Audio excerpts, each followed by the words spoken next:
Assalamualaikum dan salam sejahtera. Saya Nazri Kaha. Ini agenda Wani dari World Trade Center Kuala Lumpur. Kita menunggu pelancaran keluarga Malaysia yang akan disempurnakan oleh Yang Amat Berhormat Perdana Menteri Datuk Seri Ismail Sabri Yaakob, tetapi pra-pelancarannya sudah pun dimulakan pada beberapa minggu yang lalu dan juga sejurus dilantik sebagai Perdana Menteri ke-8 Malaysia Yang Amat Berhormat Datuk Seri Ismail Sabri sudah pun menggagaskan bahawa keluarga Malaysia adalah satu pedoman ataupun suatu naratif yang akan diangkat oleh pentadbiran beliau untuk membawa ke semua rakyat Malaysia dari aspek bangsa, agama dan juga kaum untuk bersama dalam melaksanakan polisi dan juga dasar beliau dalam mentadbir negara pada ketika ini. Apa yang lebih penting, konsep keterangkuman iaitu inklusif, konsep kebersamaan ataupun common ground dan juga konsep kesyukuran ataupun contentment. Inilah yang diangkat, apa yang dimaksudkan dengan konsep keluarga Malaysia.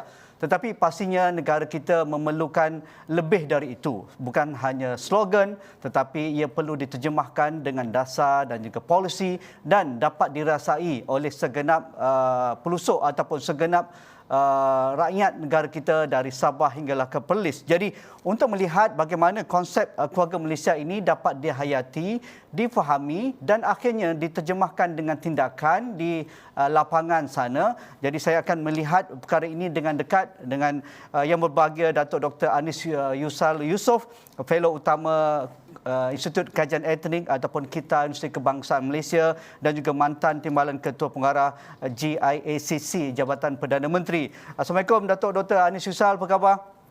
Waalaikumsalam. Alhamdulillah, Haji Nazri.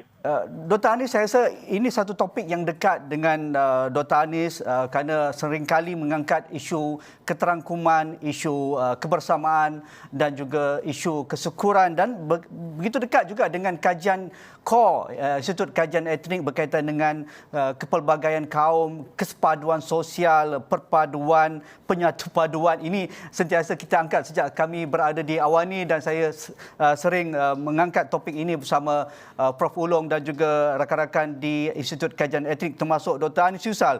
Bagi Dr. Anis, mengapa kita perlu memahami sebaik mungkin tentang gagasan konsep keluarga Malaysia ini? Pertamanya saya rasa kita perlu ambil satu langkah ke belakang untuk kita melihat perkara ini secara lebih menyeluruh. Sebab kalau kita terus menjerumuskan diri membincangkan tentang keluarga Malaysia ini, kita juga akan mungkin terikat dengan apa saja yang polemik yang dimainkan di pelbagai pihak. Ini pada saya ada satu slogan yang baik. Tiap pemimpin yang datang silih berganti akan ada satu slogan yang mereka perkenalkan sebagai cara untuk memperkenalkan pentadbiran masing-masing. Dulu ada bersih cakap amanah, pimpinan berteladan, work with me dan begitulah seterusnya. Dan yang kali ini saya rasa saya harus memberi pujian bahawa pemilihan keluarga Malaysia ini sangat bertepatan, terutama pada waktu ramai rakyat dalam negara kita berada dalam kesusahan menghadapi satunya COVID-19 ini dari segi penyakit yang merebak, yang menyebabkan kematian, ramai ahli keluarga kita yang mati. Kemudian dari segi pendidikan, anak-anak tidak dapat ke sekolah, ketinggalan dalam pelajaran. Begitu juga dari segi ekonomi, ramai yang tidak dapat keluar untuk mencari nafkah. Jadi hilang mata pencarian dan rata-rata rakyat kita mendapat impak daripada COVID ini dan hidup dalam keadaan yang susah. Jadi apabila ada pentadbiran dan seorang Perdana Menteri yang mengemukakan satu gagasan baru, slogan beliau adalah untuk menjadikan Malaysia ini sebuah keluarga, sudah tentu pada saya ini peluang paling baik untuk kita sama-sama mengimbau kembali apa makna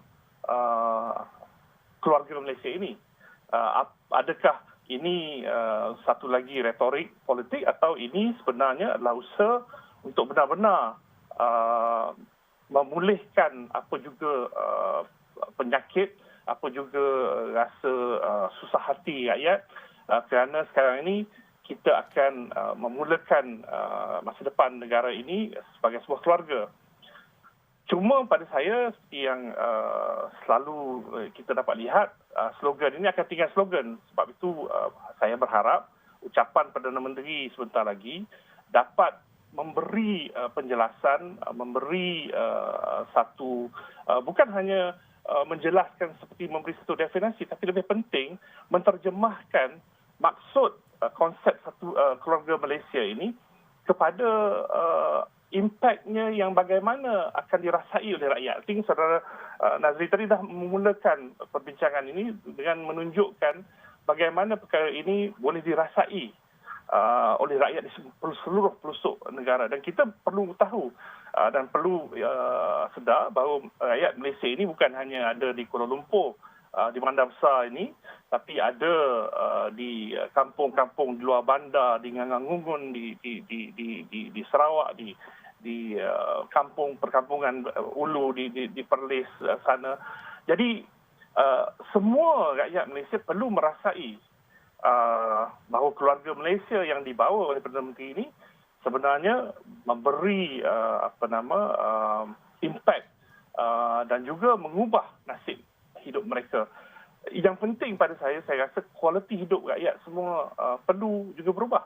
Jadi konsep keluarga Malaysia itu nak diterjemahkan bagaimana? Ini persoalan kita, dan apa yang ingin kita lihat adalah saudara dah mulakan juga usaha menyatu padukan rakyat. Kami di Institut Kajian Aktif Islam bercakap tentang kesempatan sosial yang dah pun kita ada dalam negara kita, tetapi usaha untuk menyatu padukan rakyat perlu diteruskan. Sebab kalau kita tidak berusaha untuk menyatu padukan, akan ada elemen-elemen lain yang boleh memporak-perandakan rakyat dalam negara ini. Jadi eloknya dalam keadaan kita berhadapan dengan COVID-19, dengan masalah ekonomi, dengan pelbagai masalah, maka usaha untuk membawa anak-anak dalam keluarga ini bersama, itu pada saya satu usaha yang murni. Cuma jangan nanti separuh jalan kita tidak berjaya menunjukkan hasrat ini. Dia hanya tinggal sebagai satu naratif yang sedap diulang-ulang dan dicakap-cakap. Saya rasa masanya untuk kita hanya berbicara. Saya sebenarnya agak khawatir bila kita belum tahu biji butir apa yang nak disebut, yang akan dikupas oleh Perdana Menteri. Kita tak boleh lebih kehadapan cuba membaca. Saya tidak ada batu geliga yang boleh membaca apa pemikiran Perdana Menteri, tapi pada saya mengharapkan, harapan saya agar dalam ucapan Perdana Menteri dalam melancarkan konsep keluarga Malaysia ini, isu-isu membawa rakyat bersama untuk keluar daripada masalah ekonomi, keluar daripada masalah COVID, keluar daripada apa juga kesusahan, kesengsaraan. Kita dah pernah berbicara, Saudara Nazri, orang yang banyak mengambil jalan pintas, mengambil nyawa mereka kerana sudah tidak ada jalan lain. Jadi ini semua merisaukan rakyat. Jadi kalau ada seorang Perdana Menteri yang bersifat kebapaan datang mengatakan anak Melayu, anak dia, anak Cina, anak dia, anak India, anak dia, dan kita harus bersama sebagai sebuah negara, semua rakyat, ini akan memberi harapan pada pembangunan negara dan juga untuk kita keluar daripada masalah yang sedang kita hadapi pada hari ini. Itu permulaan tanggapan saya tentang apa yang saya harapkan Perdana Menteri kupas sebentar lagi. Ya, kita ingin mendapat penjelasan lebih lanjut tentang itu dalam ucapan perasmian konsep keluarga Malaysia oleh Perdana Menteri. Tetapi sebelum itu, ketika kita melalui pandemik, apa yang dikatakan oleh Dr. Anis Yusal, kita lihat kesenjangan terus berlaku. Kesenjangan ekonomi, kesenjangan sosial, kesenjangan kesejahteraan hidup, kita tidak boleh nafikan. Mereka yang hilang pekerjaan sudah menghampiri 900,000 kalau itu angka Ogos 2021. Bagi siswazah kita yang keluar dari universiti, dari IPT, dari politeknik dan sebagainya, mereka struggle untuk mendapatkan gaji yang setimpal dengan kelulusan mereka. Bagi anak-anak yang sekolah, pastinya kesenjangan, keciciran itulah realiti. Mereka tidak mampu untuk mengikuti PDPR dengan dengan apa yang dimiliki oleh ahli keluarga ataupun mereka sendiri apabila terpaksa melakukan PDPR di rumah. Jadi bagaimana konsep keluarga Malaysia ini perlu diterjemahkan dengan mengenal pasti inilah realiti keluarga Malaysia, Dr. Anis. Ya, itu yang saya rasa perlu kita lihat kembali dan baru-baru ini kerajaan telah melancarkan rancangan Malaysia ke-12. Dan saya kira benar konsep program Malaysia ini baru diperkenalkan oleh Perdana Menteri yang ada sekarang, sedangkan rancangan Malaysia ke-12 itu telah mula ditulis sejak saya di JICC lagi. Jadi ada perkara dah lama dalam perancangan dan rancangan 5 tahun itu sentiasa berkelanjutan, berterusan daripada satu rancangan ke satu rancangan. Walau bagaimanapun saya rasa dan dalam beberapa minggu lagi akan dibentangkan bajet belanjawan negara.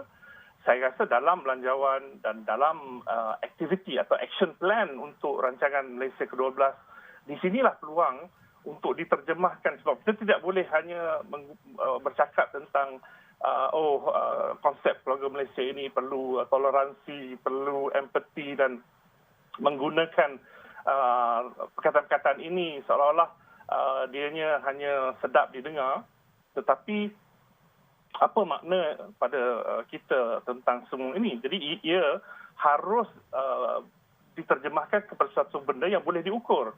Saya semalam 2 hari sudah menulis dalam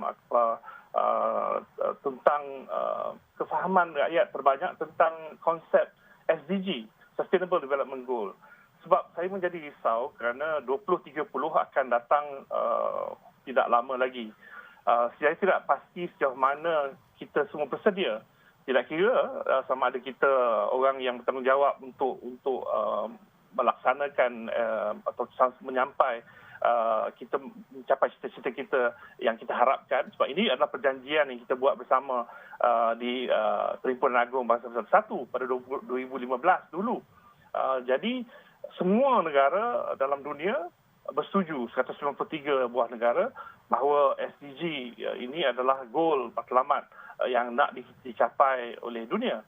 Dan saya pasti sama juga dalam konteks ini, kalau boleh kita juga sambil benda-benda ini adalah benda-benda yang perlu dicapai, konsep keluarga Malaysia ini juga perlu diukur supaya kita juga dapat menterjemahkannya dan supaya rakyat terasa bahawa benar-benarlah konsep ini bukan hanya slogan, bukan hanya cakap di bibir sahaja, tapi ianya telah diterjemahkan untuk meyakinkan semua rakyat bahawa inilah yang dimaksudkan dalam penyelesaian, dalam pelaksanaan, dalam pencapaian semuanya.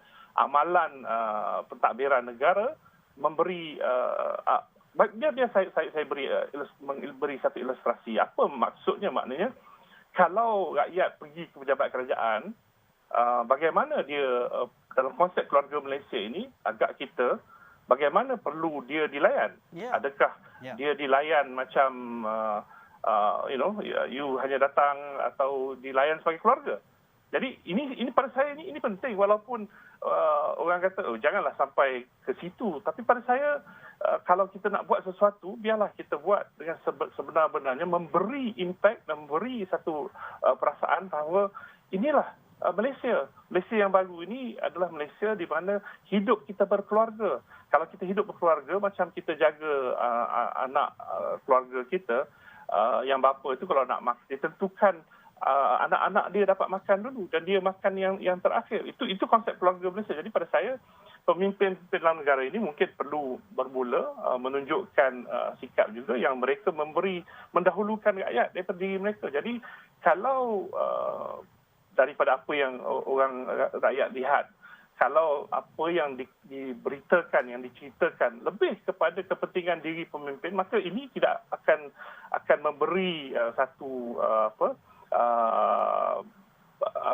pandangan yang baik. Dan orang akan kata ini bercakap keluarga Malaysia tapi dia buat keluarga dia sahaja. Dan saya rasa ini tamparan yang perlu diambil kira. Tapi saya ingin berlaku adil sebab kita tidak tahu apa sebenarnya yang terbuku, yang ada dalam konsep ini. Andaian kita adalah andaian, tapi harapan kita, saya rasa tidak salah untuk kita berharap bahawa ujungnya nanti, matlamat akhir kepada keluarga Malaysia ini adalah supaya kita dapat wujudkan Malaysia yang lebih baik. Kita mahu Malaysia yang dihormati di dunia. Saya pernah kerja di PBB dulu, di UNDP, dan saya tahu bagaimana orang daripada negara-negara luar sering kali bercakap tentang Malaysia seolah-olah Malaysia inilah contoh negara yang mereka mahu ikut, datang daripada seluruh pelosok negara dunia untuk datang belajar dan melihat kejayaan Malaysia. Tapi oleh kerana masalah yang kita hadapi, daripada masalah politik, masalah rasuah, masalah pelbagai masalah yang mendepani kita, kejayaan-kejayaan yang ada sebelum ini sudah mula boleh dilihat makin terhakis. Jadi suka atau tidak, kita tidaklah mengatakan kita ni dah sampai ke tahap negara yang gagal. Saya rasa kita belum sampai, kita bukan negara gagal, tapi pada masa yang sama, kita tak mahulah jadi negara yang gagal. Jadi kita perlu, inilah masa terbaik sebagai turning point untuk kita mengubah nasib kita, rakyat Malaysia, daripada pandemik COVID, daripada masalah ekonomi.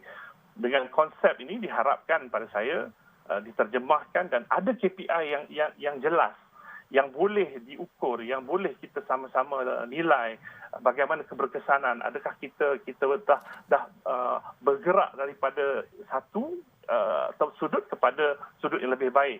Ini penting. Kalau tidak kita terjemahkan, wujudkan perkara yang boleh kita ukur, kita hanya dan ini kerisauan. Jadi saya rasa sementara kita menunggu ucapan Perdana Menteri itu, saya rasa kita juga perlu bercakap apa yang merisaukan kita, sebab kita melihat makin hari masalah, umpamanya masalah rasuah. Saya tahu banyak inisiatif daripada pihak-pihak masyarakat sivil, kumpulan rasuah busters umpamanya berusaha berbagai cara mereka buat dengan iklannya, dengan segala macam. Dan saya tahu kawan-kawan di Suruhanjaya Pencegahan Rasuah juga berusaha. Tapi apa yang menyebabkan persepsi rakyat sekarang ini melihat seolah adakah kerana orang yang dah didapati bersalah terlepas, dan persepsi-persepsi ini memberi satu pandangan lain yang membentuk satu pemikiran baru, dan ini perlu juga kita jaga. Jadi sambil kita nak image Malaysia yang jangan ujungnya nanti image sahaja keluarga, tapi di belakang image itu hidup kita agak kucak-kacir. Itu yang bahayanya.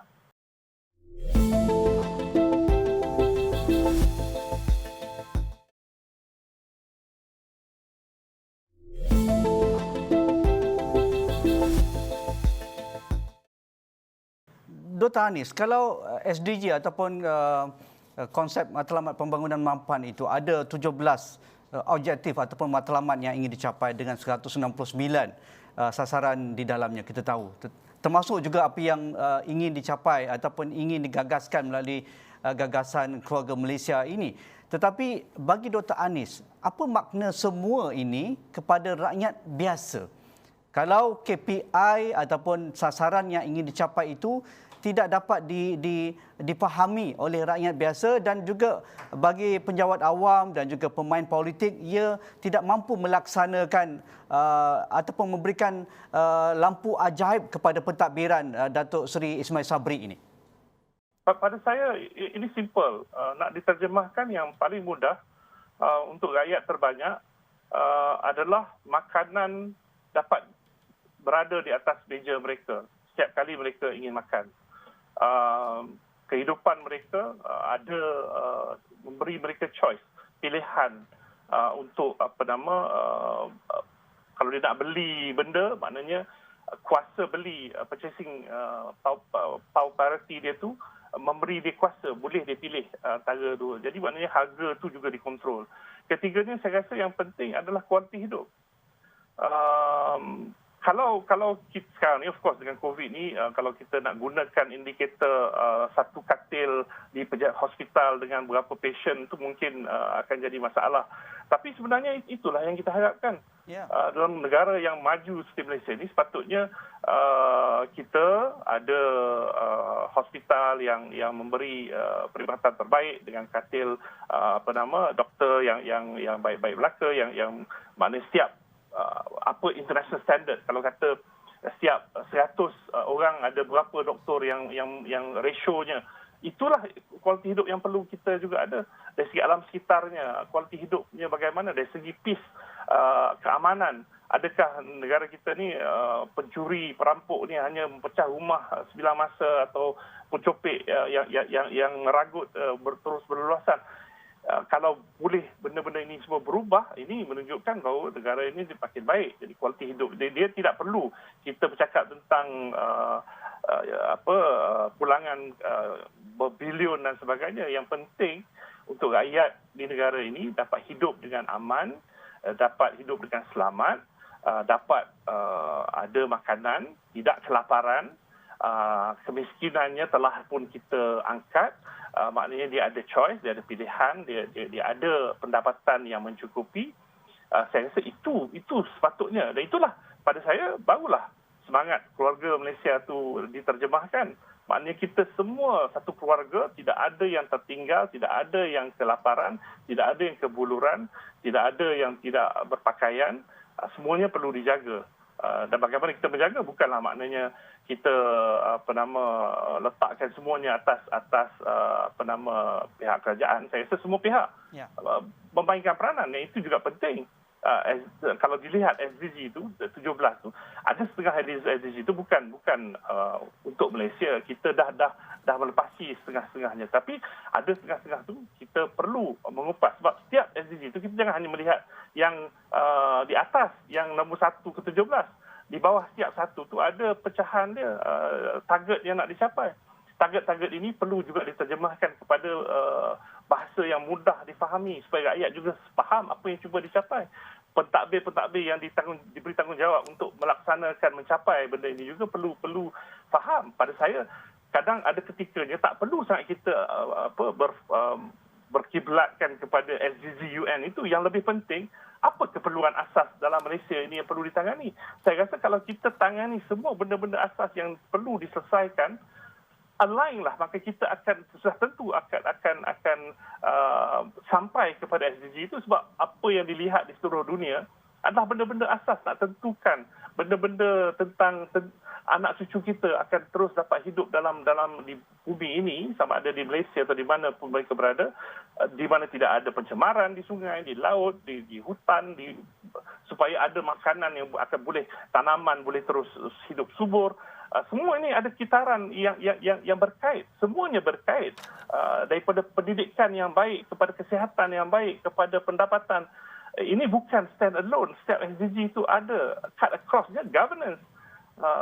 Menghapuskan rasuah itu menjadi benda paling penting. Jadi kalau tidak ada governance, tidak ada integrity, mana mungkin kita nak eradicate poverty. Jadi kalau tak difahami, sebab itu saya bermula tadi sama juga nak memahami konsep keluarga Malaysia ini. Saya kata kita perlu ambil satu langkah ke belakang untuk kita melihat, ataupun ambil dulu guru saya mengajar, dia kata ambil helikopter ride. Maknanya naik daripada atas, kita dapat melihat secara menyeluruh. Jadi kita perlu rakyat bersama ambil peluang ini untuk melihat dan perlu demand. Saya rasa rakyat juga pada waktu ini perlu berani untuk demand agar kerajaan yang ada ini memberi penyampaian services delivery agar benar-benar mengubah dan mengangkat kualiti hidup rakyat dalam negara kita. Barulah semangat keluarga Malaysia nak kita sampai itu akan dapat kita capai secara bersama.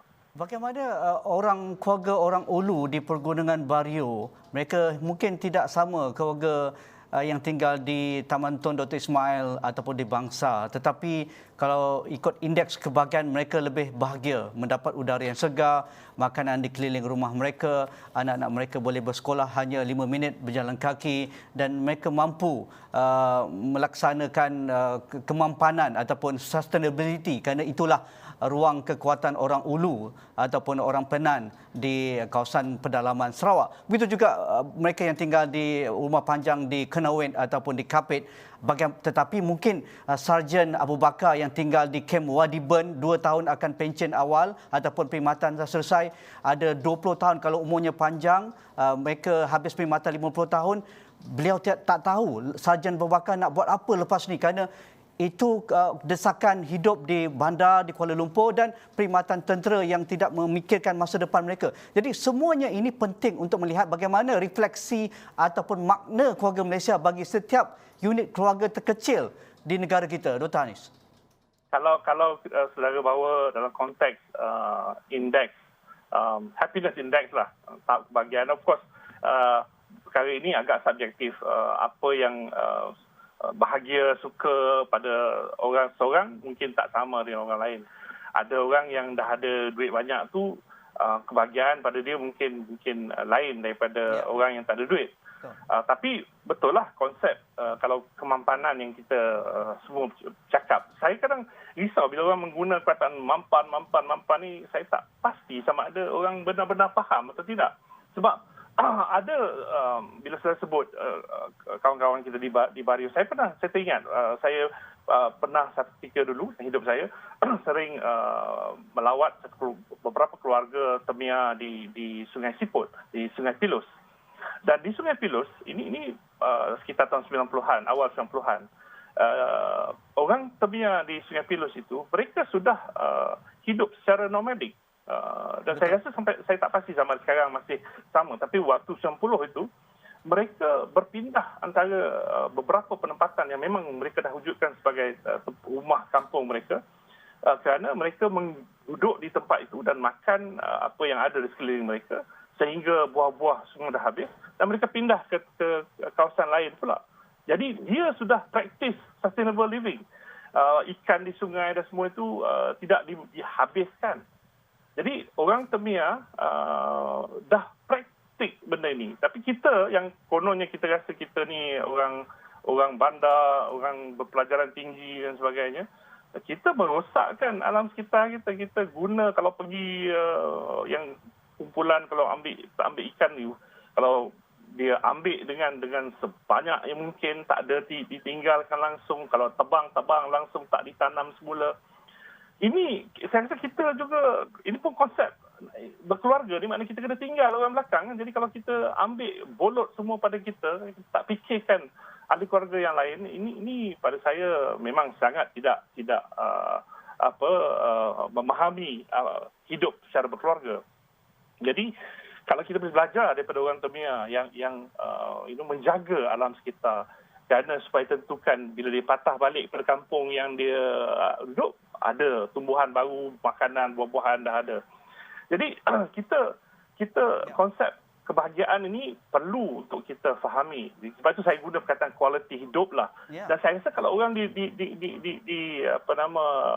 setengah tempat, hidup dia lebih walaupun dia tak kaya, tapi lebih kualiti, alam sekitar dia terjaga, hidup udara yang baik.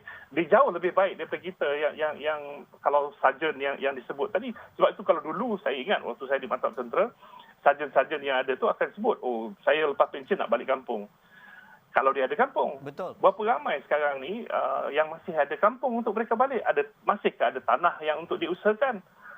Ini semua ada masalah lain yang saya rasa mungkin boleh kita bincang waktu lain. Tapi yang penting pada saya, kita mahukan semangat yang nak diperkenalkan konsep keluarga Malaysia ini, memberi keutamaan tak kisah apapun bangsa, apapun agama, dan apa juga latar belakang.